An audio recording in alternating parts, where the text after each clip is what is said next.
Welcome back to East Oak Studio for another oil painting from life. We're so excited to have y'all back. Hope everyone is staying safe and healthy during this time. It's been a crazy, crazy year. 2020 is full of obstacles, and we just hope that we can be one little enjoyable oasis during all of this craziness.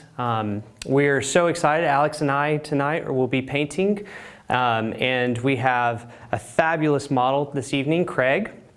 And Craig has joined us from Durham, and we have most certainly made our efforts this evening to stay at a distance. And he's been very willing to help us out during this time. And we have also another person on our switcher that isn't in the scene yet. We'll make sure that he shows his face. Nicholas is a new member of our team, and Divya is back there as well, and those two will also be helping answer questions. Make sure that you know that you can submit questions or want to respond to something or say something. You're more than welcome to on YouTube. You can also paint along with us by going to eastoakstudio.com. And you can submit your email, and you'll have access not only to the reference images of Craig from today, but you'll also have reference images from all of the times past that we've done oil painting from life. So if you're watching from YouTube, please, if you enjoy these and want to continue to be alerted when we do this, click the little bell button and subscribe, and you will always be alerted when you do this. And we love to see what y'all do when you paint along. So make sure to tag us whenever you do one of your portraits. We love to see that people around the world are actually participating and painting with us. And feel free to ask us questions. We love to converse with y'all. This is why we do this. So without further ado, we're going to get started and get Craig in position. And we look forward to hearing from you today. Let us know where you're coming in from. We love hearing about the people that are around the world and that are also local that are paying attention and watching this evening. So, all right, let's get going. All right, Craig, let's see if we can get you, that looks pretty much right. Let me just double check with the reference images I have. Oh, that's perfect. You're on, I can tell already you're a professional here. So Craig is from the next town over. He's from Durham and was an electrical engineer for IBM for a while. So, but is also a musician, plays clarinet all around the triangle, it sounds. And cool. So we'll make sure that he has a shout out of the name of his bands that he plays in, so that if anyone wants to find out more, they can probably look you up or look up y'all's names, right? Awesome.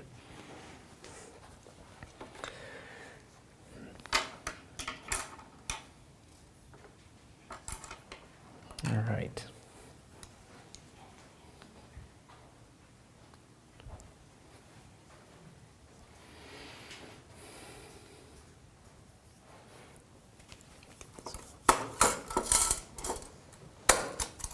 I tell you, we never thought that we'd be quarantining for this long. I feel like Alex, Divya, and I, and Parisa, for the most part, it's just the grocery store, any essentials, and we just come back here.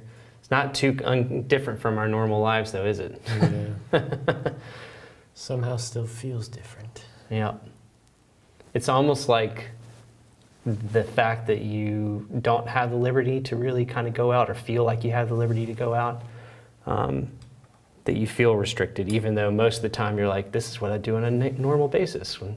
Just get up and paint. Mm-hmm. But for the most part, let's see what's difficult about it.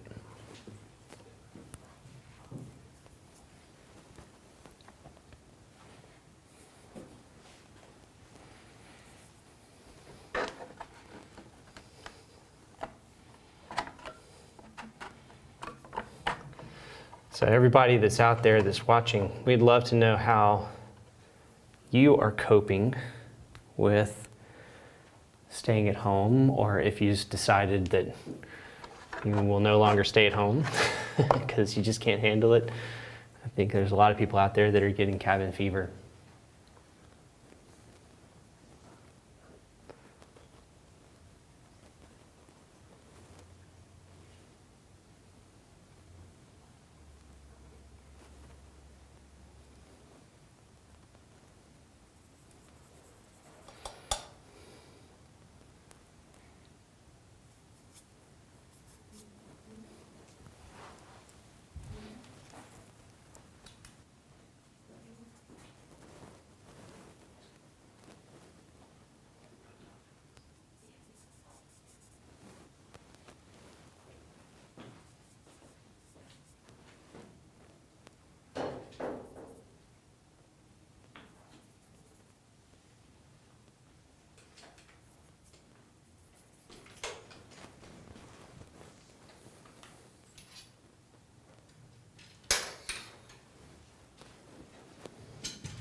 two people, I feel like. Hold on just a second here.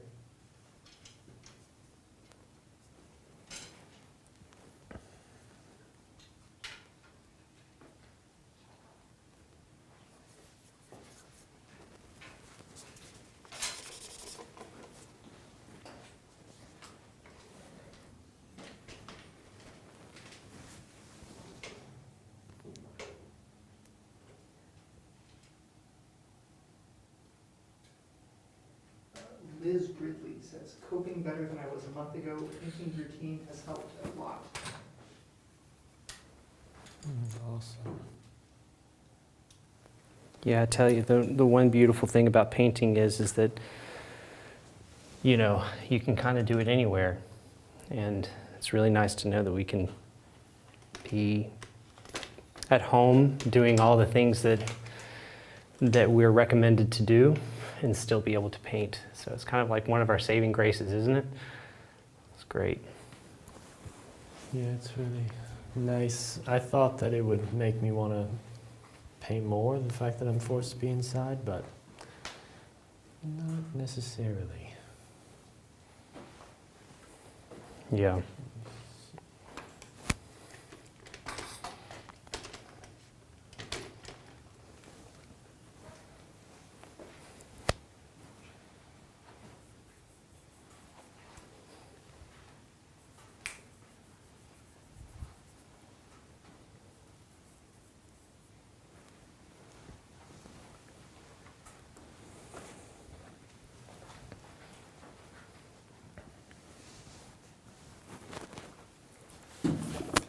I'm blocking the whole thing. You're in the wrong angle.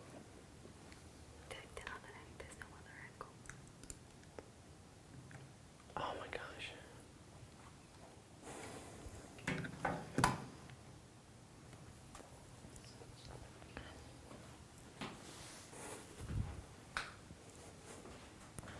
Sorry everyone, I'm going to have to pause on painting for half a second because we have a few small technical difficulties that I'm working on.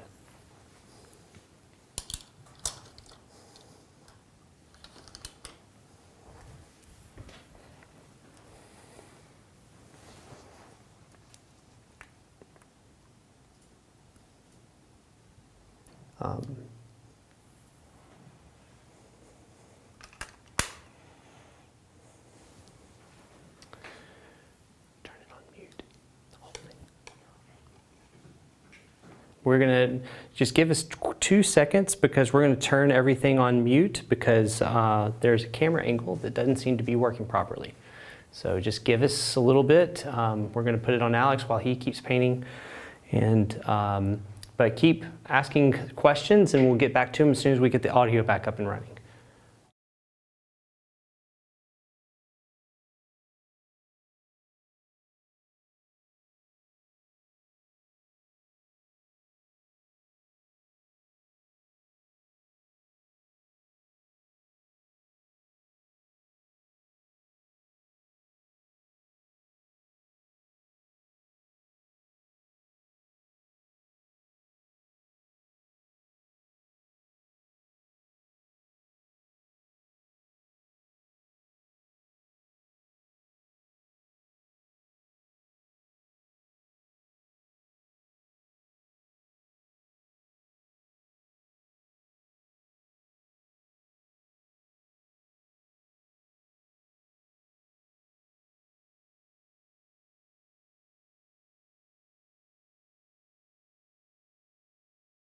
Yeah.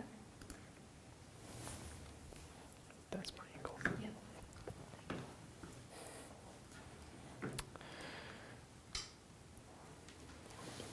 All right, we're back and running. Sorry about that, everyone. I know it's been a little bit quiet on the start here, but we'll get a conversation going soon.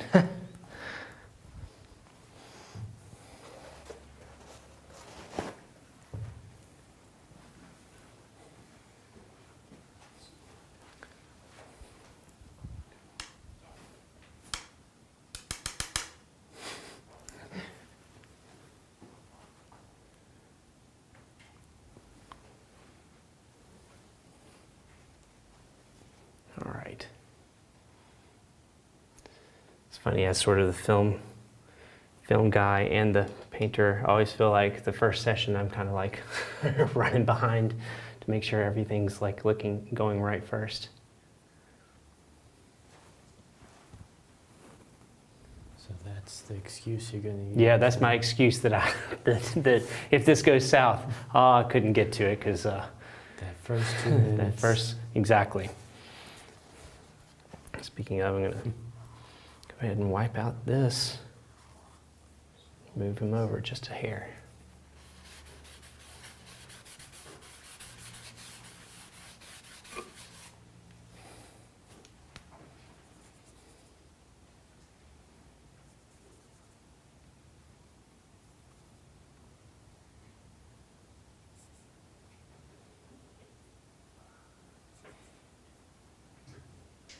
We have people saying hi from Texas, here in Raleigh, Egypt, Syria, Oregon. Oh, awesome.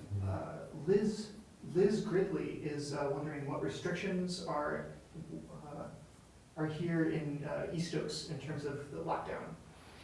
So I believe that phase 2, the second phase of like everything lifting was supposed to be the 28th, but since there's like this new uptick of cases, I'm not sure if the state is planning on. I haven't been paying attention enough.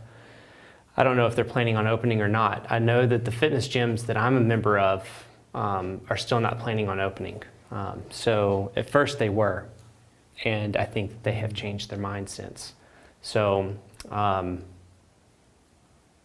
North Carolina has been kind of getting hit a little bit pretty hard, I think. So I think everyone's planning on staying, hopefully everyone's planning on staying home a little longer this time. But who knows?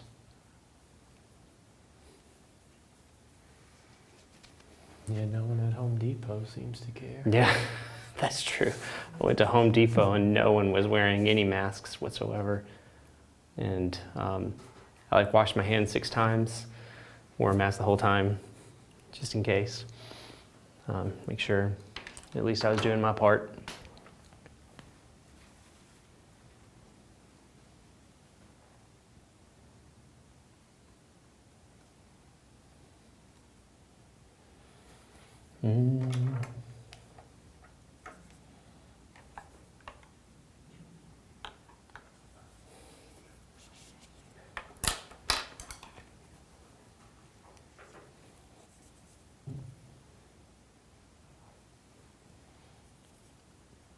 So Craig is wearing this amazing shirt that he has gotten on his travels.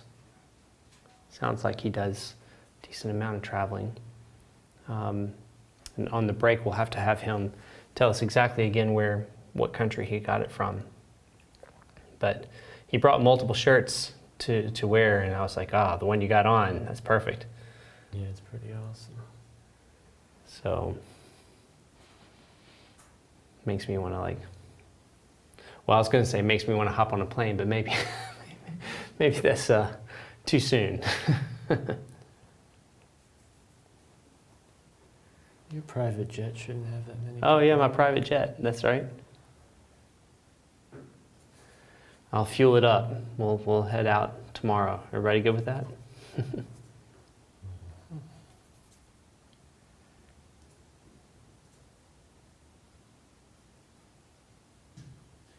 Christina Millen is asking about either if we want to release a video at some point or if you just have some tips on how to paint drapery.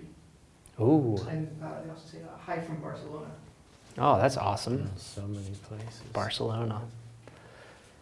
That would be a fantastic one. By the way, if anyone has something like that they would like to see a video on, we would love to try to make that opportunity happen for you. So, and I think that's a fabulous idea of how to paint drapery would make a great tutorial video, for sure.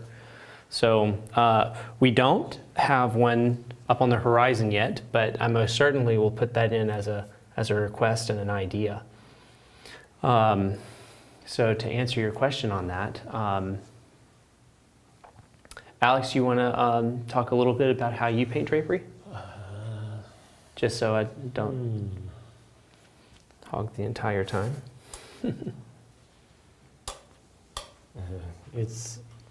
I don't think I think about it any differently than painting anything else, honestly.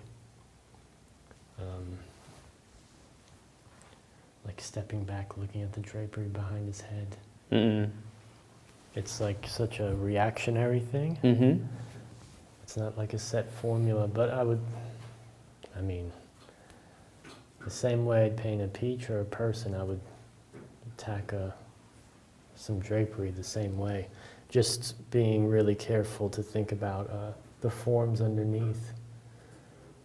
If it's like draped over a figure or something, to make sure you're not making it look like you're like putting a dent in their leg or missing an arm or something like that. Sorry guys, I just have to close that exchange Mhm. embrace.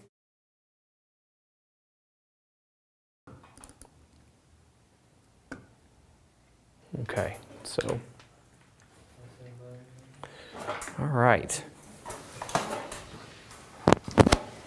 If y'all could get the timer back going again? Yep, all good.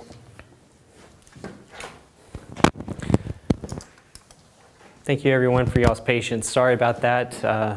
Sometimes our live streaming console decides that it just doesn't want to work anymore and we have to reboot the whole thing. So thank you for your patience.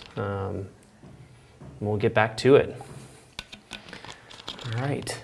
Craig, you can tell, is a natural. He's got himself locked right back into spot.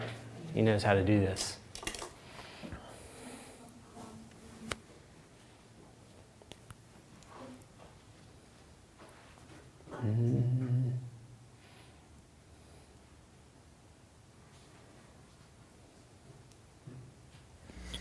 Liz Gridley is wondering if in the future we could do a video with a still life of different metal objects to look at more reflective and less reflective surfaces and how you balance those metal textures. Yeah, that sounds awesome. Nick, write it down. Drapery, metal objects, love it.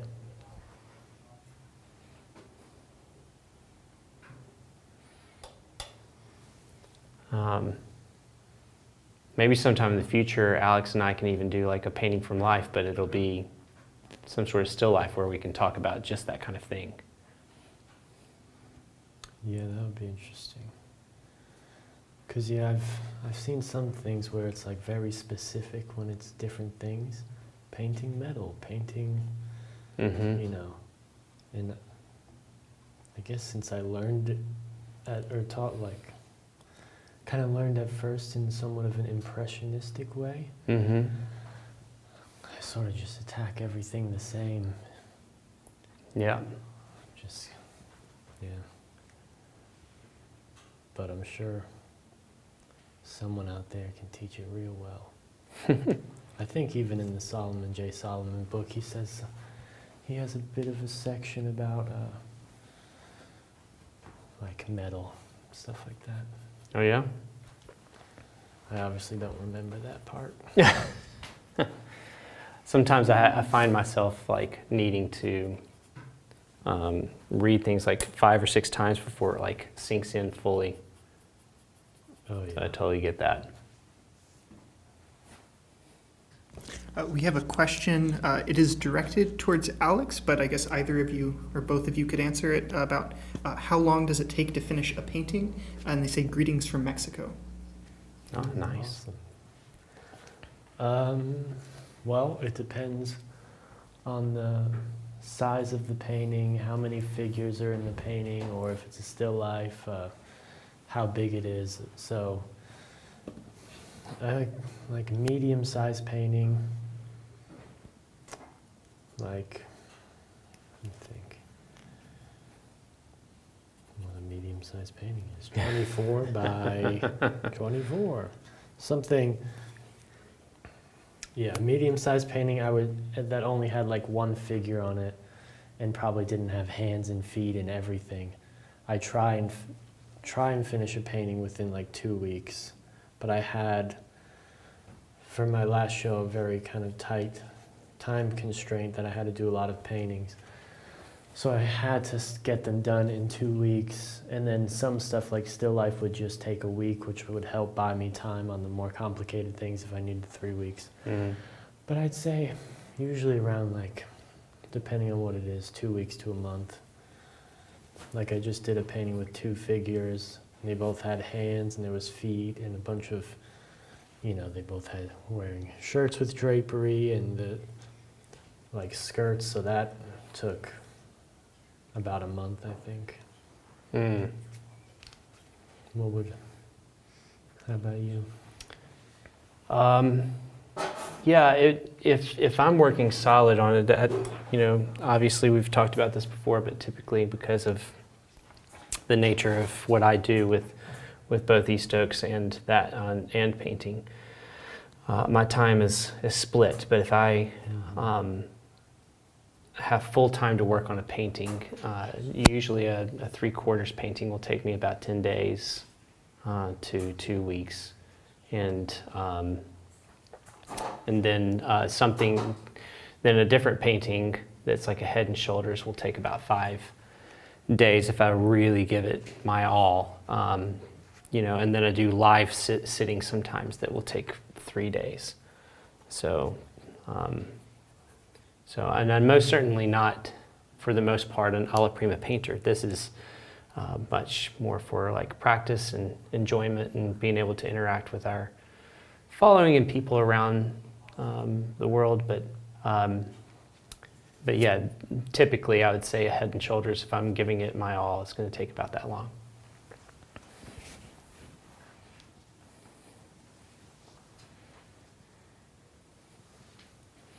So that's a really good question, though. You know, when it comes down to it, it's one of those things where it's like, you know, you need to be as efficient as possible, but as accurate and true to you, how you paint as possible at the same time. And that's a really hard thing to do, and that takes a lot of practice. But there's one side of it that's like, you got to learn how to do it quickly, otherwise you'll not be able to make a profession out of it. You know, and to make sure that you're not compromising who you are in your work. I would say also, though, that while you're learning, it's good to slow down. Yes. Because I feel like I see a lot of students want to do things quickly, and I feel like because a lot of, in our little art world, like especially in like Portrait Society, or when you go to any workshop, everything's done in like 3 hours or 3 days, and that's just a super condensed down version. Yep. So I feel like a lot of people just want to do it really fast, but then nothing kind of, they don't know what a finish really looks like. I mean, that's just so true. I find that I tell people that I'm like sharing or teaching or something in between, that painting, you should be training in 2 different ways, just like a marathon runner trains. You should train to be able to do speed, you know, so a marathon trainer will run like 2 miles and 3 miles and work on their speed. And this would be a good example of like trying to like work on your speed. And then you get the training where they do the entire distance and they really work up to really long distances, and that's for their body to be conditioned to go the long haul and to be patient with it. And I feel like that's where you need to like have deep intentional practice in trying new things, where you are really doing this distance training, which is what you're talking about, Alex. You know, it's this idea of really spending time being intentional with what you're doing. That's just so important, because if you can't do things like that, that's actually, both things will help your speed. You know, one of the long distance is to condition the body to understand that it's capable of going that far. So in painting, that's like making sure that you feel like you're capable of like being able to concentrate that long and give it your all. And then the speed training is to show that you're capable of being accurate quickly if you practice it. So I think to some level both have their importance, and neither are perfect, and I think that's why we should be doing both to a certain level. So Stephen says, for me, quarantine has taught me to be more productive and to be patient with progress, especially about learning to paint. That's great. That's really great.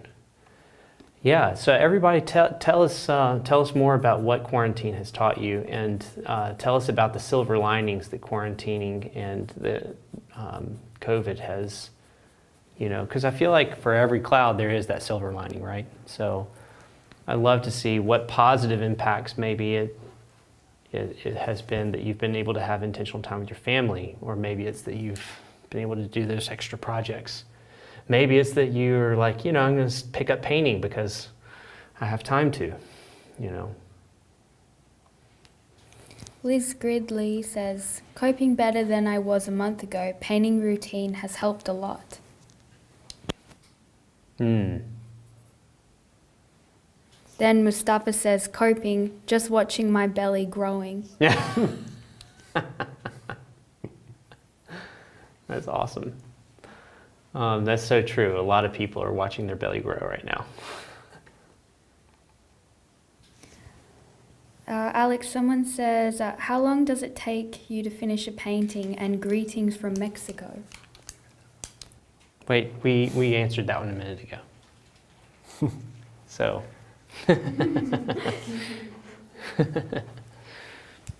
It's greetings back again from Mexico. Zed asks, is painting largely innate or talent? Greetings from London. Greetings from London? Awesome. You want to take a stab at that first, buddy? Yeah. I think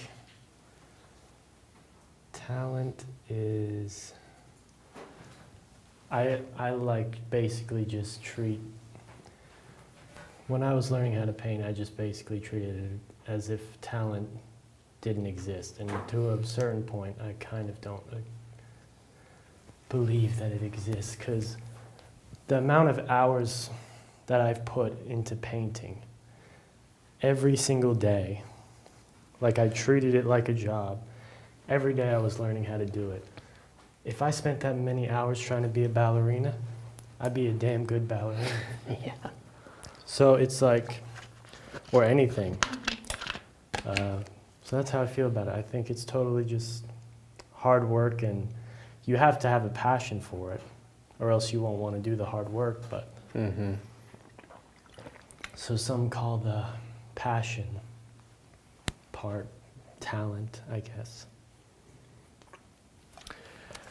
Yeah, man, I'm right there with you. I think I believe in grit, and people like, I'm a big Malcolm Gladwell fan, and I've read a lot of his books, but one of the things that I think he says in his books that I find to be very true is that people that have tenacity and grit, to me, you only need a certain amount of capacity. But you can have all the talent in the world, and if you have no motivation to do the thing, I see so many people who put half the effort in, and they have all the talent in the world to be able to make it even better, and they don't, because they just like kind of let their talent ride for them, And the people that are like true grit people who go in and they try to work really hard on a certain thing, but they might not have had like the ability that was like the top of the, of the food chain in talent.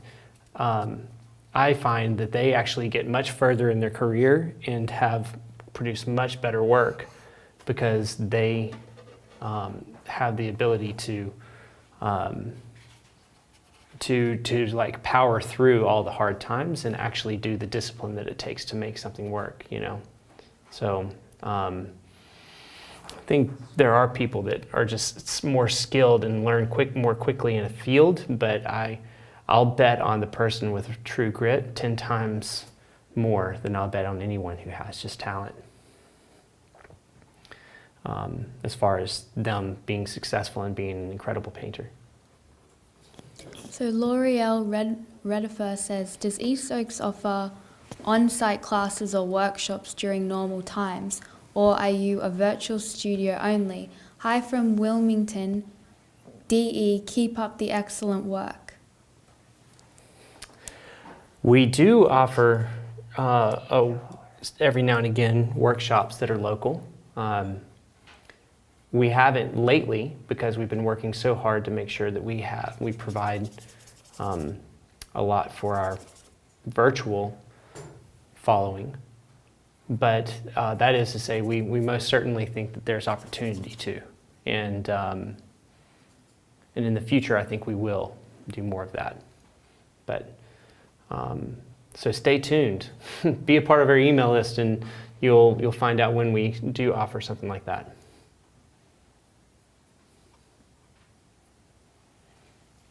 That's a good question.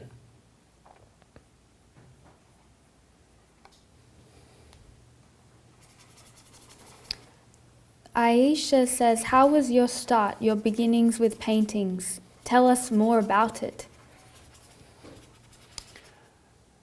So the way I typically start is I try to find shadow shapes, and then I start creating measurement on that to like double check my my shape and my block in that I'm working on. But I first try to get the shape and the block in pretty close, and then I basically use any type of measurement to confirm. So at this stage I hadn't even measured that much. I've just kind of gotten this sort of blocked in roughly to, you know, see how I like the composition. And oops, sorry, I hit my mic. So I hope that that helps. That's how I start typically.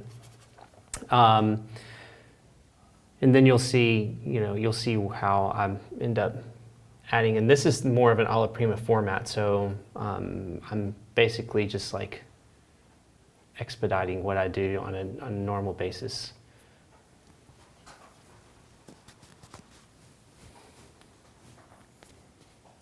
Joseph Richardson says, when is the live session going to be plein air?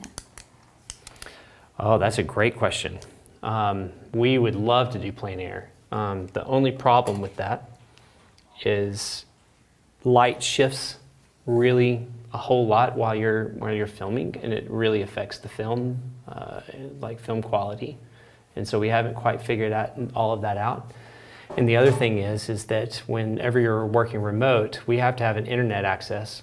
And so working remotely, there's technology out there for it, but it's not been perfected. So we're still working on trying to like find a technology that works best for that situation. So we hadn't quite gotten there yet. But it's most certainly something that we have in the works as an idea. We just have to wait for technology to catch up with us.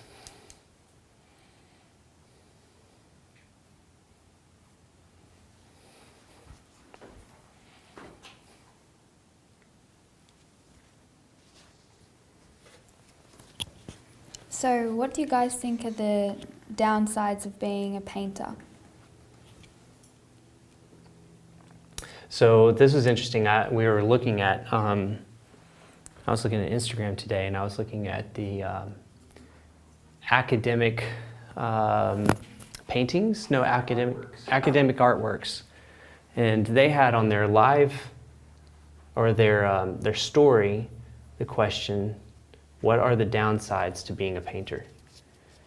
And I was like, wow, that's really interesting. A lot of people responded with very interesting thoughts, and I thought we could kind of go through some of these thoughts and see what people put and what were some of the popular ones. Obviously, one of the most popular was like financial based. It's hard to make it as in the financially speaking. But I thought we could go through a couple of the things that they were talking about And then afterwards, I would love for our audience to talk about also what are the upsides to being a painter. So while we're talking about some of the responses of the downsides, how about y'all comment on what you think the upsides of being a painter are?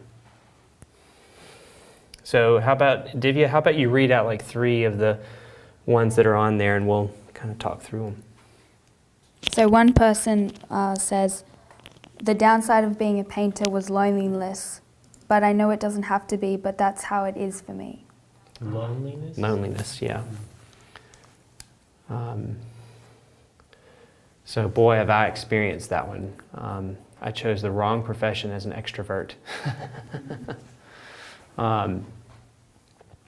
So loneliness is most certainly a pitfall. And I would say a lot of the ones that we'll talk about are, I would say, are not downsides, they're pitfalls to this profession. And loneliness most certainly is, especially if you're an extrovert like me. But the way around that is like, for example, Alex and Divya, and we now have another girl named Christian Yan, and we also have Nicholas Thorpe, who are artists that are a part of our community who come here on a daily basis and work on work. And having them here feeds that and allows for us to be able to have community and interaction and feel like we're not alone in a cave working away. Another downside was being guilty of not working enough.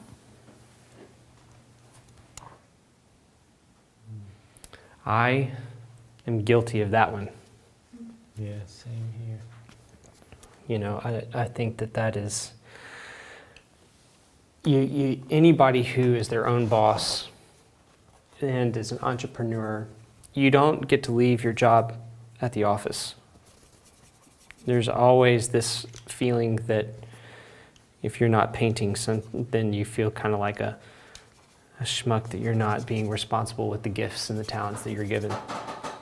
But the one thing I have to combat that is I believe in balance and I believe in life balance.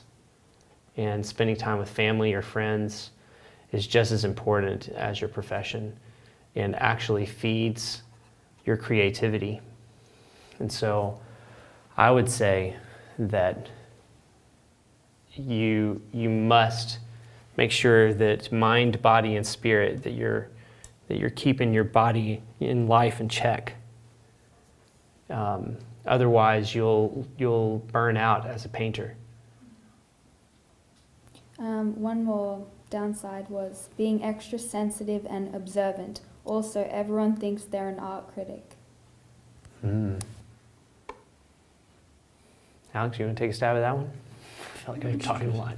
Extra sensitive, as into other people's...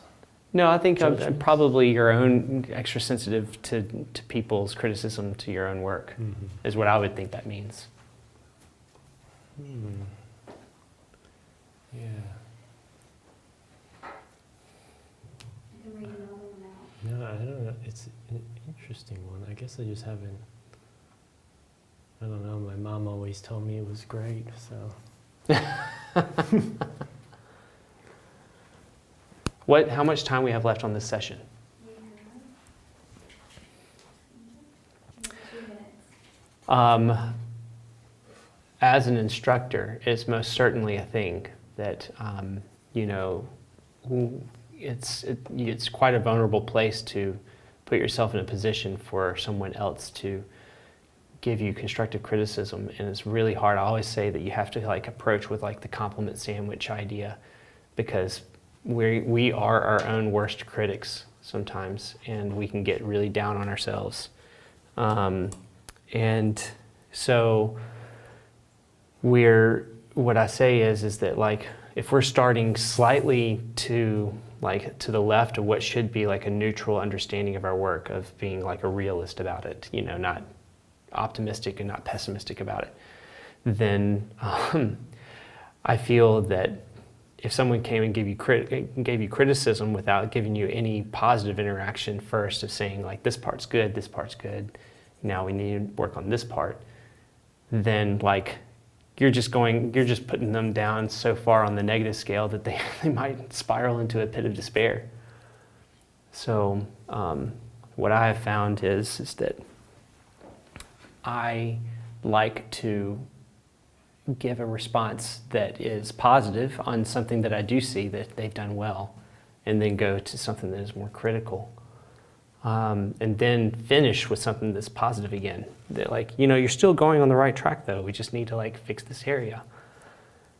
And I feel like that helps kind of bring people back to close to neutral, or at least where they originally were. But it's hard. It's it's so easy to get depressed and overly critical. I think there's another one in there that says that like you see all the bad things in your work, but no one else does. And I think that kind of coincides with that thought. So Danilo says, there is no balance between work and personal life. Work is personal life. We should face it as our own circumstance in order to fully grasp it as ourselves, to be mature and know our duties and responsibilities. Mm. Yeah, that's good. There's no balance between our work and personal life. Could you repeat that one more time? There is no balance between work and personal life. Work is personal life. Mm. Is that one of the ones that was on the Instagram?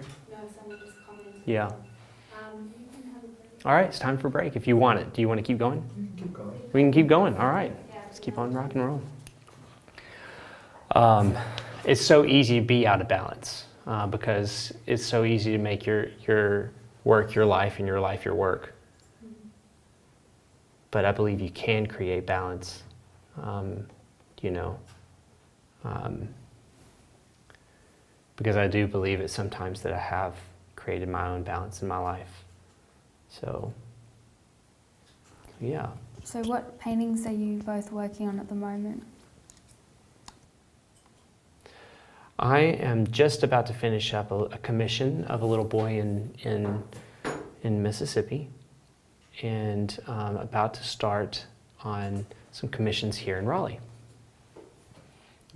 So, Alex? Well, let me think what I could say.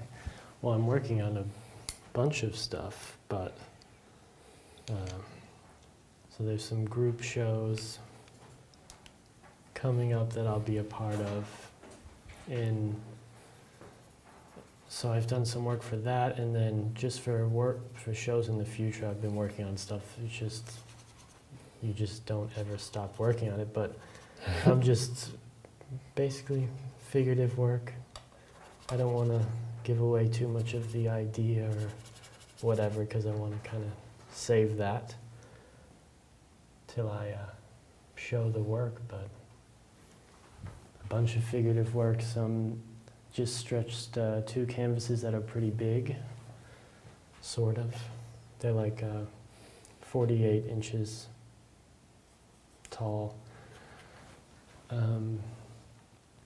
So yeah, excited about that. Recently finished a 2-figure painting, and just been kind of thinking of some ideas that have a bit more of a story to them. So some more narrative-esque paintings. Joseph Richardson says, what are the dream projects each of you want to work on? Ooh.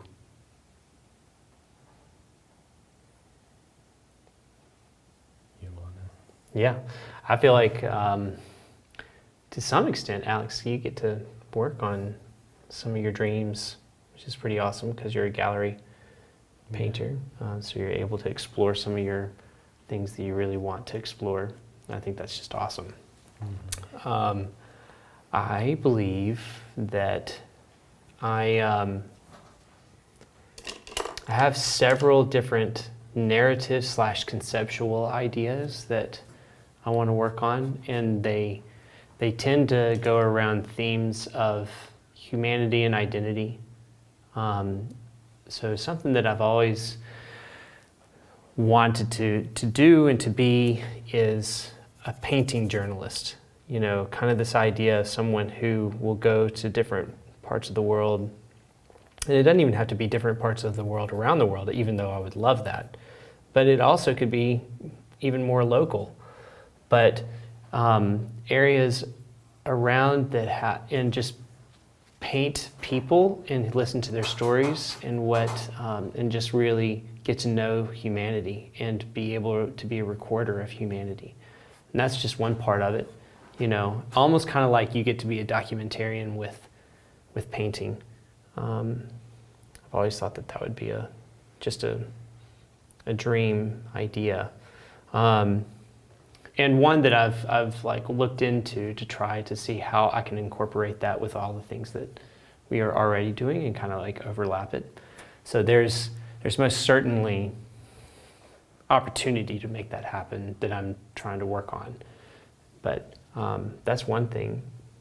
And then I have some conceptual ideas that are also based in that world that would be fun to add symbolism into and create like classical paintings that also have a contemporary subject matter or feel to them.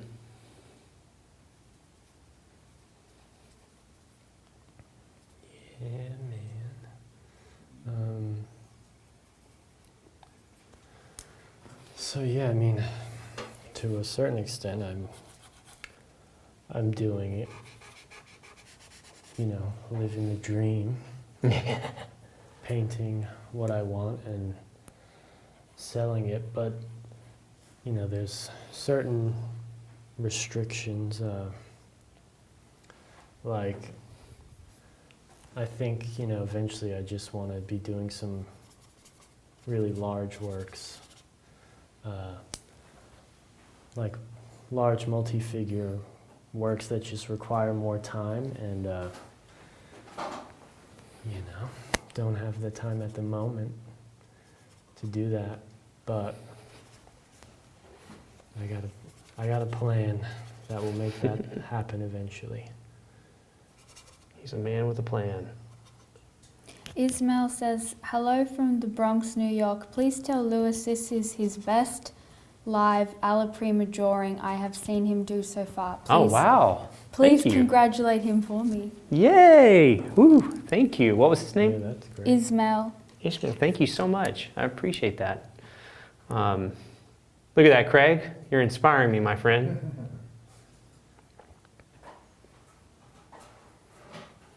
Danny, Let's hope I don't screw it up.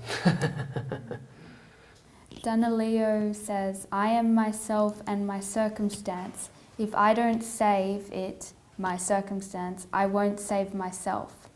Which is a quote from Ortega Gasset. Oh, that's awesome.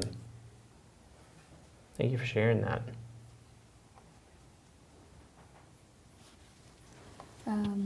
Beginners always ask, is it possible to start oil painting without learning beforehand in pencil? What are your thoughts on this? That's a good question. I think Alex should start that question. Start the answer to that. Yeah. Well,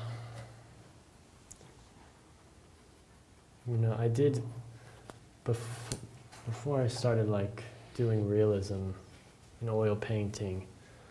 I did draw a lot, but it was in like even with charcoal and stuff. But it was not any. It wasn't very realistic. It was just kind of like I learned how to use the tools and blend and all that, which is not what I think they're meaning, which is kind of like a, you know, learning how to, like proportions and everything with the pencil first.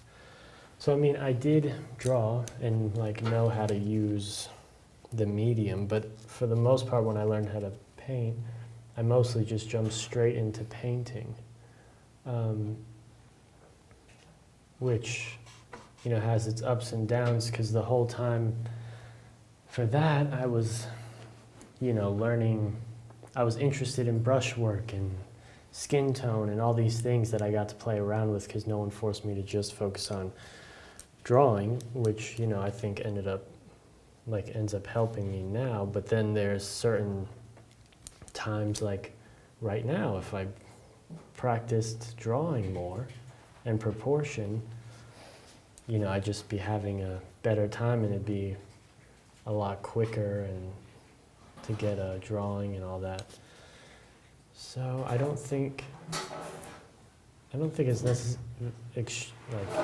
that necessary to be able to use a pencil really well, but to be able to draw what you're seeing, like measurements and proportions, is very important. Yeah. I think that was very well said. You don't have to, but it helps a lot. And sometimes it's a longer journey if you don't learn how to draw, to being able to paint well. That's my personal opinion on that, for sure.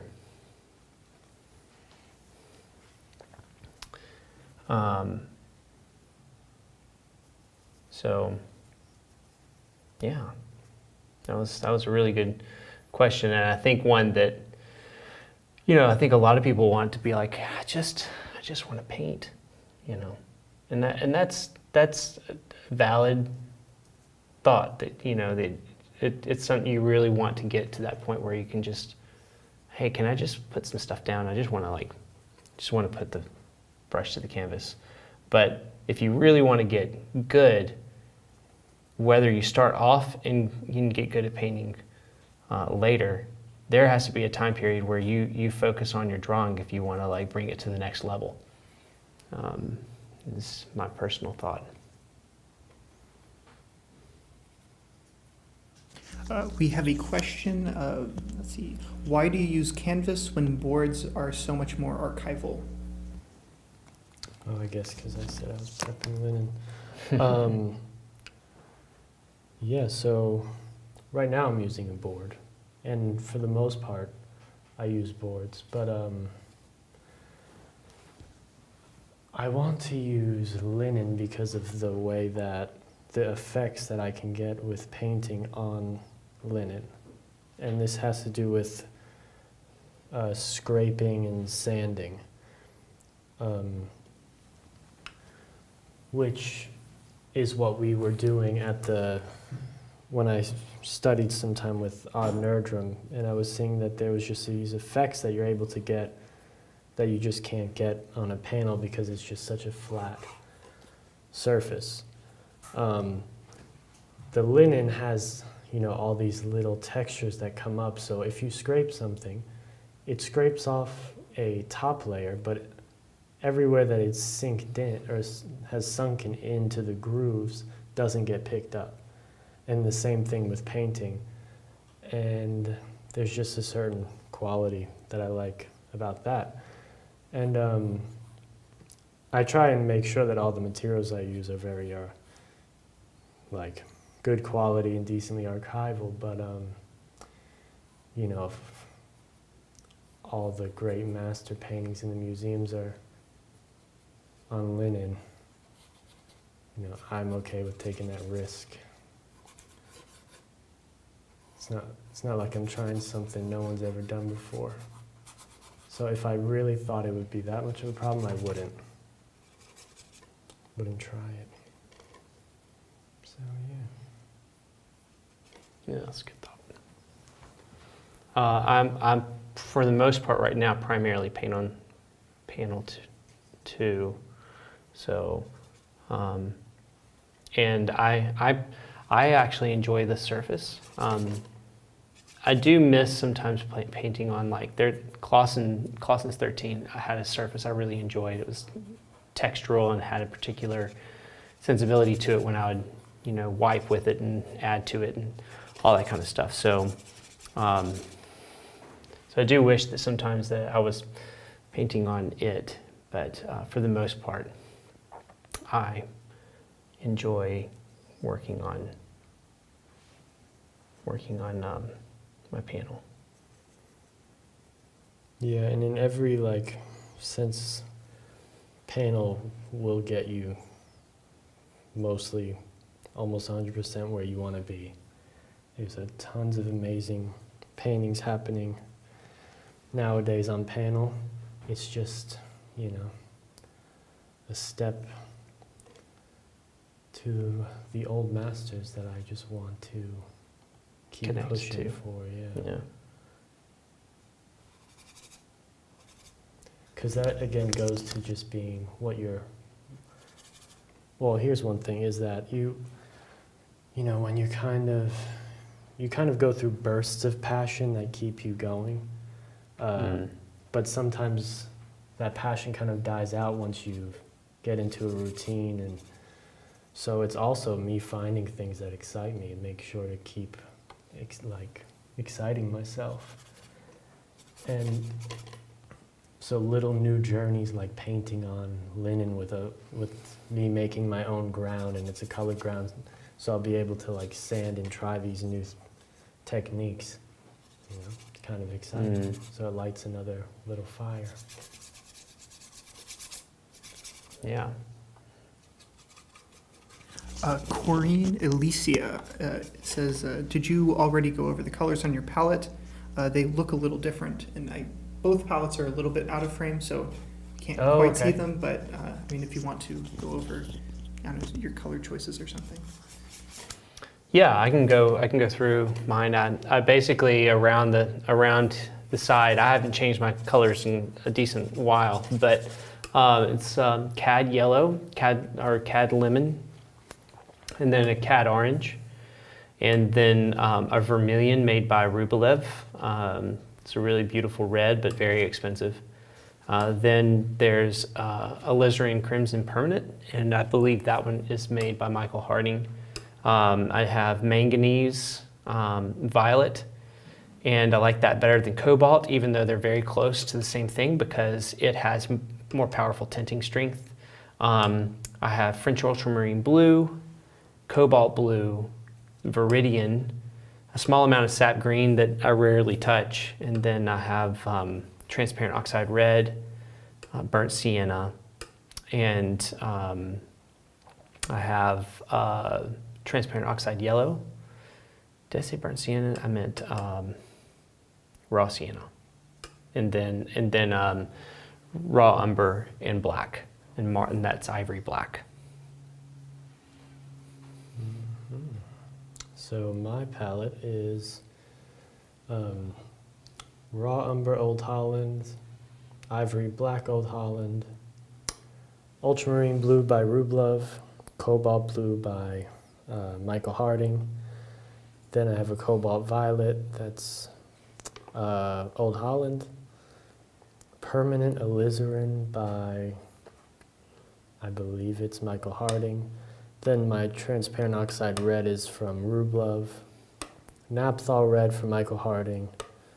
Just I have a titanium white and a lead white from Rublev. Lead tin yellow from Michael Harding. Cad yellow pale from, I think it's just a Winsor & Newton color. Yellow ochre pale from Winsor & Newton. Can't even remember what that. Raw sienna, I think. Raw sienna from Michael Harding. Transparent oxide yellow, Michael Harding. And then one color that kind of goes on and off my palette that might seem somewhat new is golden yellow, or golden green by Old Holland. And then Viridian from, I believe that's Old Holland, or yeah, I just bought some Old Holland Viridian. So, yeah. Yep, there you go. On the topic of palettes, let's see, Craig Wells says, please tell me about the difference between the vertical palette and horizontal palette and seeing color. That's a good one. You want to take that first, or you want me to go first on that one? Well, you got the vertical palette, so. Well, we both are using the Edge Pro gear, palette. And so he uses it downward because I think, well, I'm not going to speculate. I'm going to let you tell you why you do what you do. I like it vertical because it puts the palette on the same plane as the panel. And so it helps me see the color for exactly what I'm going to put down. So the color for what it is in a way. And so that's important to me because it makes me, it's a faster and quicker mix for me to be able to go quickly from one thing to the next and go back again, knowing that the color is going to be very similar to what I have up there. So that's why I have the palette vertical. And I paint this way every day with a vertical palette, so I've just gotten used to it as well. Yeah, and usually on like when I'm working in the studio, I'll have my painting on an easel, but then I'll have my palette vertical. So I usually work vertical. This just is a quick sketch thing, so I'm just using the Edge Pro Gearbox, just how it's set up. But it does make it so that because the light is pointing from above and going directly on the palette, that your colors that you're mixing are brighter than when you actually put them on the panel. It seems darker. So like what Lewis said, same reason is why I usually use a vertical palette, which I actually have been using just this, but I just flip it upside down or just tilt the tripod so that the glass is vertical, and then just flip the colors. Tanner Ordery says, greetings from Oklahoma. I've watched all of these, but it's my first time catching it live. Oh, awesome. Well, I'm so glad you're joining us.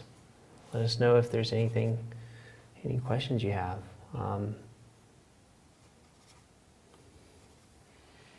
And Gail Knowles says, do you ever use a larger brush when painting the background, or do you like the effect the small brush gives?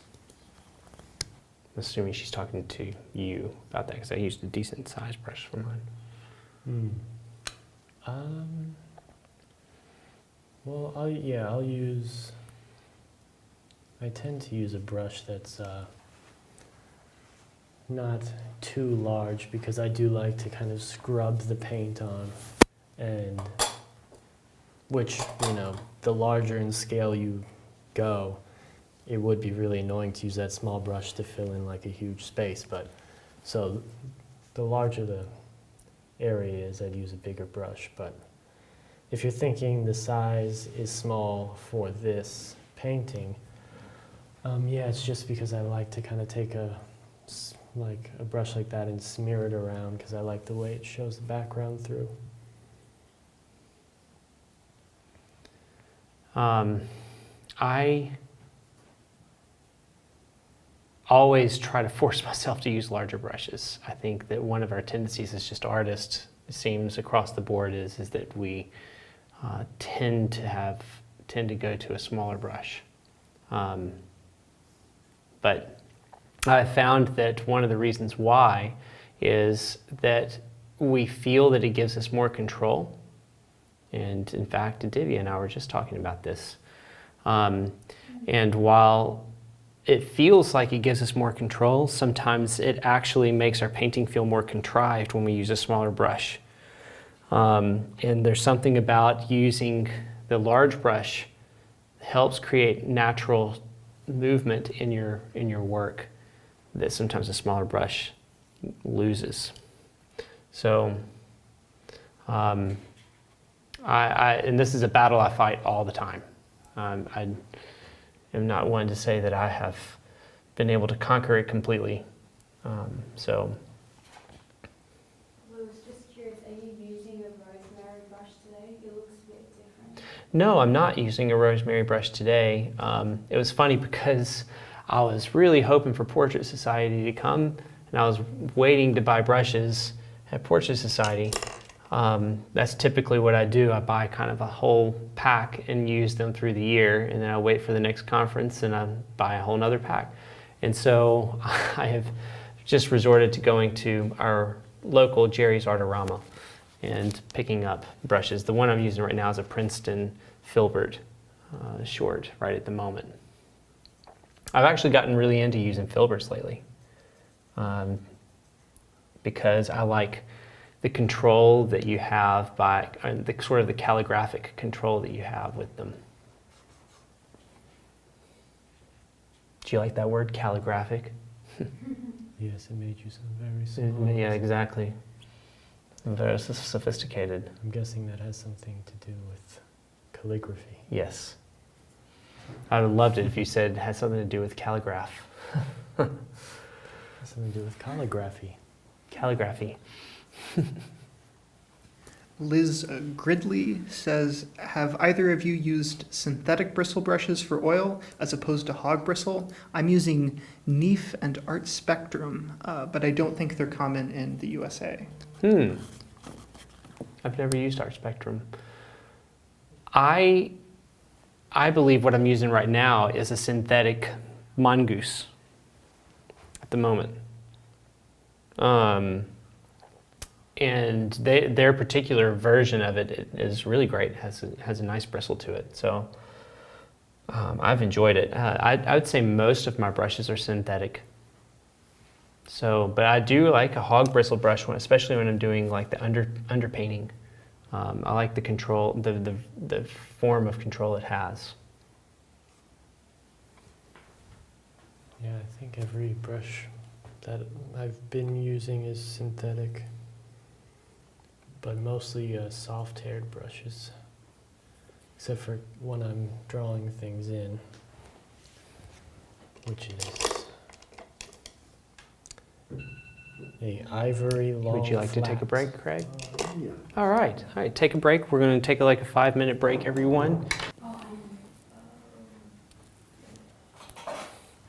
We're really loving all these questions. I'm glad everyone's being so interactive. This is great.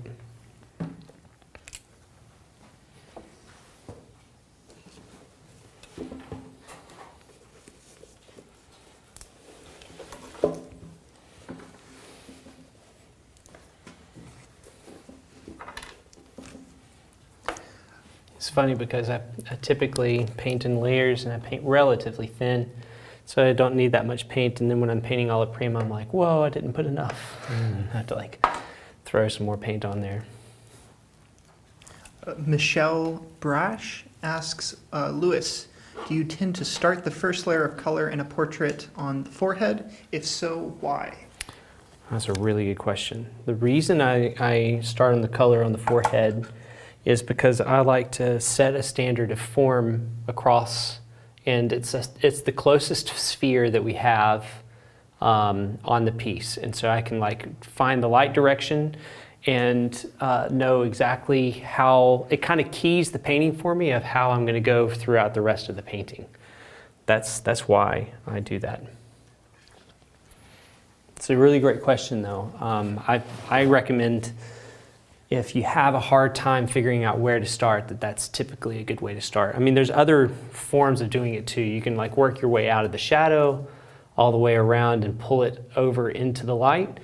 And so you can just, Sean Cheatham works that way, where he basically just works straight from the shadow and gets the shadow line and goes out of that into the light and all the way around to the light eventually.